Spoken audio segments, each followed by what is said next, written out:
Dengue बुखार, जिसे आमतौर पर हड्डी तोड़ बुखार के रूप में जाना जाता है दोस्तों, इस समय डेंगू बहुत तेजी से फैल रहा है और आपको बहुत ज़रूरी है कि आप डेंगू के लक्षणों को पहचानें। आज की वीडियो में हम आपको बहुत ही सटीक से लक्षण बताएंगे। एक ही बार में आप समझ सकते हैं कि ये नॉर्मल बुखार है या डेंगू वाला बुखार है। तो आप सभी लोग हमारी वीडियो को पूरा देखिएगा। वीडियो पसंद आती है तो लाइक करिएगा, शेयर करिएगा और चैनल पर पहली बार आए हैं तो सब्सक्राइब करके बेल आइकन को भी प्रेस करिए। तो डेंगू एक फ्लू जैसी बीमारी है जो डेंगू वायरस के कारण होती है।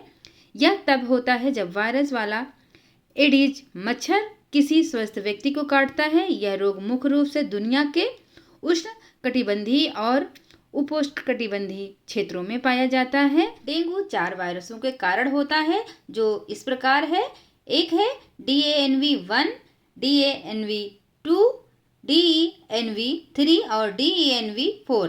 जब यह पहले से संक्रमित व्यक्ति को काटता है तो वायरस मच्छर के शरीर में प्रवेश कर जाता है और बीमारी तब फैलती है जब वह मच्छर किसी स्वस्थ व्यक्ति को काटता है और वायरस व्यक्ति के रक्त प्रवाह के जरिए फैलता है। एक बार जब कोई व्यक्ति डेंगू बुखार से उबर जाता है तो वह विशिष्ट वायरस से प्रतिरक्षित होता है, लेकिन अन्य 3 प्रकार के वायरस से नहीं। यदि आप दूसरी, तीसरी और चौथी बार संक्रमित होते हैं तो गंभीर डेंगू बुखार, जिसे डेंगू रक्तस्रावी बुखार के रूप में भी जाना जाता है। डेंगू के मुख्य लक्षण होते हैं। तो अगर आपको डेंगू बुखार है तो आपको कुछ लक्षण दिखाई देंगे। डेंगू में 104 डिग्री का बुखार होता है, जिसके साथ ही कम से कम 2 लक्षण तो दिखाई ही देते हैं, जैसे सिर दर्द, मांसपेशियां, हड्डियों में दर्द, जोड़ों में दर्द, जी मिचलाना, उल्टी लगना, आंखों के पीछे दर्द होना, ग्रंथियों में सूजन, त्वचा पर लाल चकत्ते होना। 3 प्रकार के बुखार होते हैं जिनमें व्यक्ति को खतरा होता है, जो इस प्रकार से हैं: हल्का डेंगू बुखार, डेंगू रक्तस्रावी बुखार और डेंगू शॉक सिंड्रोम। तो ये 3 प्रकार के डेंगू होते हैं। हल्का डेंगू बुखार होता है तो उसमें मच्छर के दंश के 1 हफ्ते बाद देखने को मिलते हैं और इसमें गंभीर या घातक जटिलताएं शामिल हैं। डेंगू रक्तस्रावी बुखार लक्षण हल्के होते हैं लेकिन धीरे धीरे कुछ दिनों के बाद गंभीर हो सकते हैं। डेंगू शॉक सिंड्रोम यह डेंगू का एक गंभीर रूप है और यहाँ तक कि यह मौत का कारण भी बन सकता है।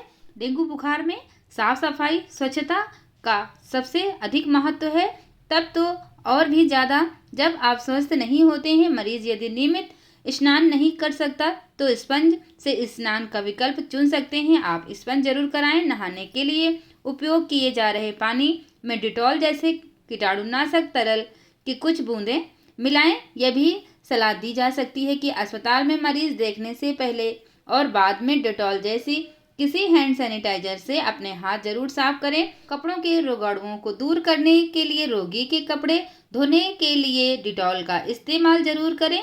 अब हम आपको बता देते हैं कि डेंगू से आप बचाव किस प्रकार से कर सकते हैं। त्वचा को खुला ना छोड़ें। अपनी त्वचा की सतहों को ढकने और मच्छरों के दंश की संभावना को कम करने के लिए लंबी पैंट और पूरी बाजू की शर्ट पहननी चाहिए। डेंगू के मच्छर सुबह या शाम को अत्यधिक सक्रिय होते हैं, इसलिए ऐसे समय में बाहर निकलने से बचने की कोशिश करें।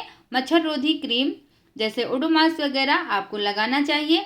व्यक्तिगत स्वच्छता का भी आप ध्यान रखें। जब आप किसी वायरस से संक्रमित होते हैं तो आप अन्य बीमारियों के प्रति अतिरिक्त संवेदनशील हो जाते हैं, क्योंकि जब आप एक तरफ से बीमार होंगे तो दूसरी बीमारियां भी आपको अपनी चपेट में लेने की कोशिश करती हैं। इसलिए साफ सफाई का बहुत ध्यान रखें।